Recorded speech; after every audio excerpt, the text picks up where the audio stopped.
Hello दोस्तों, ये कहानी आपका दिमाग हिला देगी, आपको सोचने में मजबूर कर देगी। अगर आप किसी मुसीबत में हो, आपके ऊपर दुखों का पहाड़ टूट गया है, तो ये कहानी आपको जीने की ताकत देगी, आपका हौसला बढ़ाएगी। तो इस कहानी को पूरा सुनिएगा। चलो सुनते हैं ये कहानी। पुराने समय की कहानी है। एक राजा था। एक दिन गुप्तचरों ने सूचना दी कि पड़ोसी राज हम पर हमला करने वाले हैं। गुप्तचरों ने बताया कि खबर एकदम पक्की है। सिर्फ 3 दिनों के भीतर पड़ोसी राज अपने विशाल सेना के साथ हम पर हमला कर देगा और उसकी सेना इतनी बड़ी है कि उसका सामना करना बहुत मुश्किल है। राजा बेहद चिंतित हो गया और परेशान हो गया। राजा ने तुरंत सभा बुलाई और सभी लोगों को सलाह मांगी कि अब हम लोगों को मारना तय है।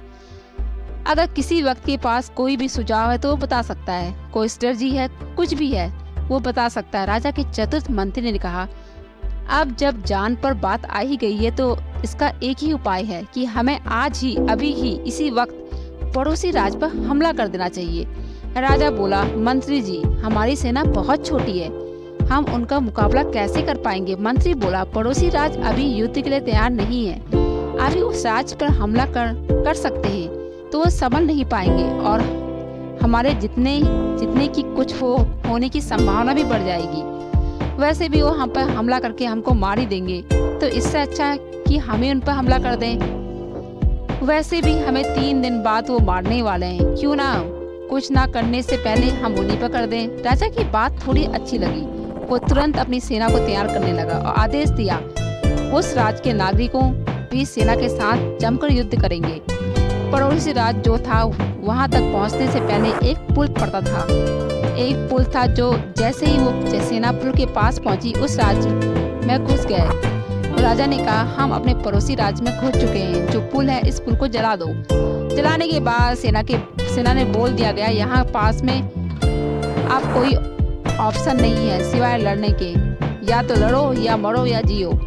हमारे पास भगाने का कोई ऑप्शन नहीं है। सभी सैनिक अपनी पूरी क्षमता के साथ लड़े। पड़ोसी राज की बड़ी सेना को भी उन्हें हरा दिया। इस स्ट्रेटजी के साथ में हमारे पास भी कोई ऑप्शन नहीं है। इस कहानी का मैसेज है कि अगर आपके पास प्लान बी नहीं है तो आपके पास सिर्फ प्लान ए है, तब उसके पूरे होने की संभावना बहुत अधिक हो जाती है। जब आपके पास कोई रास्ता ही ना बचा हो, आपके पास एक ही रास्ता बचा हो, तो आप क्या करेंगे? उस रास्ते में आप मर जाएंगे या आगे बढ़ेंगे या जी जाएंगे?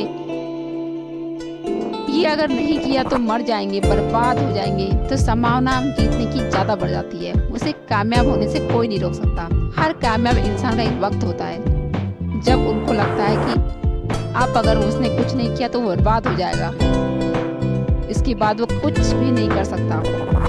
तो क्या समझे आप लोग? आप लोग को कहानी कैसी लगी? मिलते हैं नई कहानी, नए मोटिवेशन, नए उम्मीद के साथ। तब तक के लिए खुश रहिए, स्वस्थ रहिए और हमेशा मुस्कुराते रहिए।